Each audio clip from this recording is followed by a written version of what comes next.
kimataifa, kwani kilimo ndicho huboresha maisha. Ukitaka kujua haya usipime kipimo, na ukikaa nasi basi.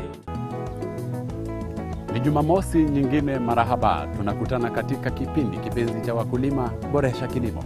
Hiki ni kipindi ambacho kinaangazia nyanja mbalimbali za kilimo, teknolojia ibuka, hali kadhalika kilimo asili. Kwa mapana, kwa marefu, kwa ufaafu zaidi, hii leo tunaangazia utekelezaji wa kilimo asili. Popote ulipo mtazamaji, karibu. Mimi ni Shamba. Utaboresha kilimo. Ili kuelewa zaidi kuhusu kilimo asili, kikosi cha Boresha Kilimo kimetua katika eneo bunge la Kikuyu katika eneo la Karae, ambapo kuna shamba la lishe demo farm. Mmoja wa waasisi Hosea Mugera ndiye anatueleza kuhusu kilimo hiki. Ikiwa mkulima atafaulu katika kilimo anachokienzi, lazima akague mahitaji ya soko na pia mazao yake yawe na afya na ya kuvutia. Thank you very much. Welcome to Lishe Demo Farm. I am Hosea Mugera, the manager of the farm. Lishe Demo Farm was established last year, 2020, in the month of March, through a partnership between Toolkit iSkills and Evermore.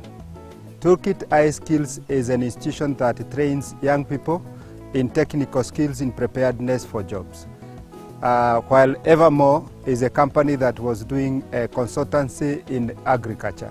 So the synergies between Toolkit and Evermore are the ones that is the product that we are seeing here.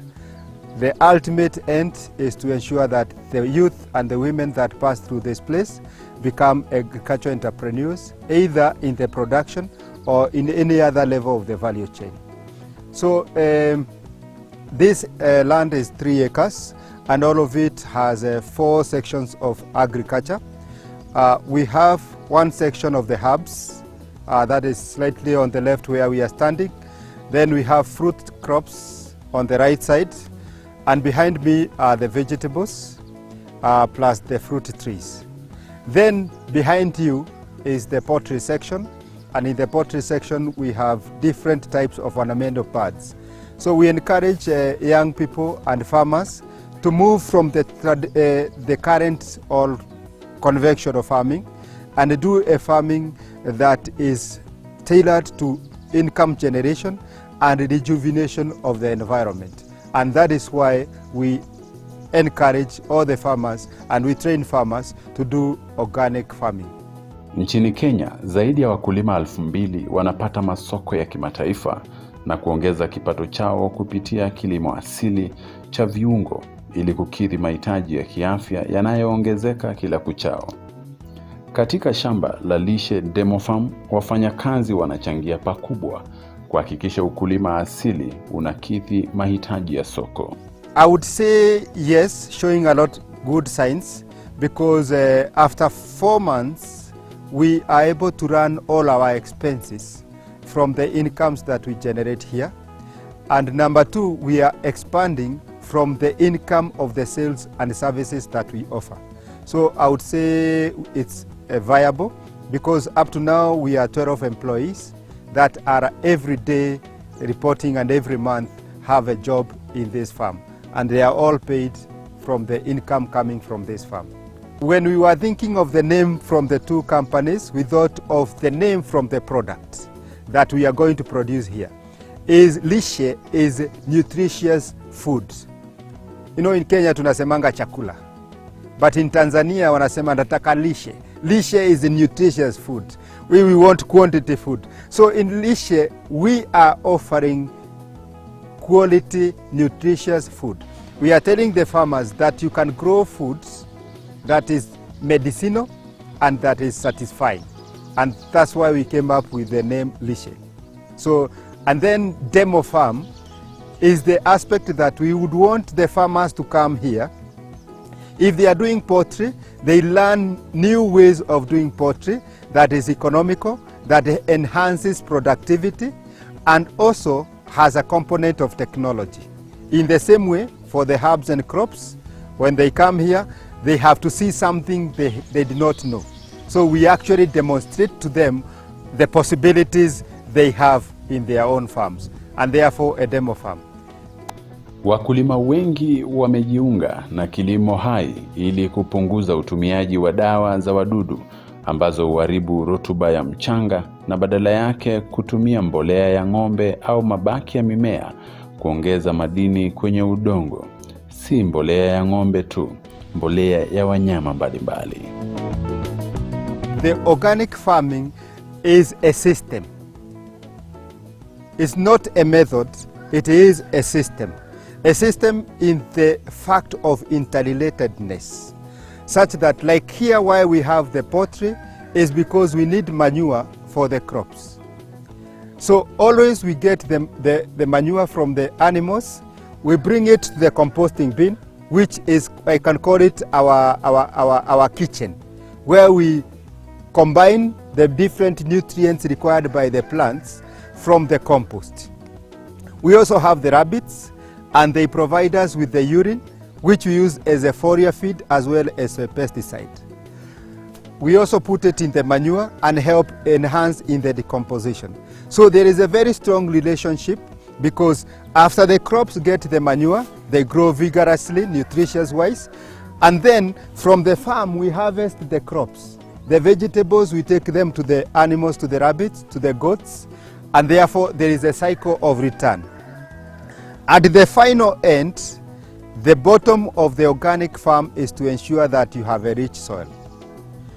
Because everything, nutrients that you get from the plant comes from the soil. And therefore, we always try and make sure that we enrich the soil from everything that is available, so that the crops can get nutrition, including the kitchen. The kitchen, we have two kitchens here. The kitchen that takes care of the staff, their meals, and there is also the kitchen for the management. All the garbage that comes from the kitchen of the management and the one from the staff, we isolate it according to the nutritional value of the plants that are there or the products that are there. Then we take it to the composting. And at the final end, what comes from our compost is actually what we call the compost manure, actually a fertilizer for the soil. And that is the relationship or the system that we are using here in the lishe demo farm. Wadudu ni tisho kubwa kwa aina hii ya ukulima. Wao hula majani na kuchimba mashimo kwenye shina au matunda. Pia hupitisha maambukizi ya bakteria, virusi au kuvu kwa mazao. Organic farming, I would say many farmers will tell you that is very challenging to maintain it pure organic. And I would say basically because many of them who try it are not agriculturists. They are doing it as a hobby or they are doing it as a business.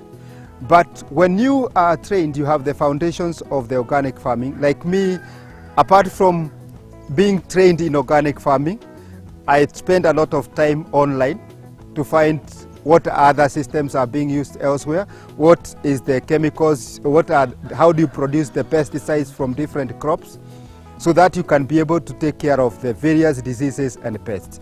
The answer is yes, it's possible to run an organic farm. This is 3 acres and you can see it, and we have managed it from the beginning up to today, organic. We have 3 clients, one with the 2 acres, one with the 3 acres, and one with the 5 acres, but we have started 1 acre. And all of them, the whole farm, commercial, is organic. So it is possible with one basic rule: you must have somebody who is technically knowledgeable. Without that, you will struggle with the pests and diseases. Like there are sections, like if you pass in the garden, we have allowed Mexican marigold to grow. We have moringa trees that are growing. We have conifer. All these are ingredients that we are growing specifically to make pesticides and pest control. So as a farmer, you must know all those dynamics so that you are able to make sure that you succeed organic. It's possible, but you must be knowledgeable.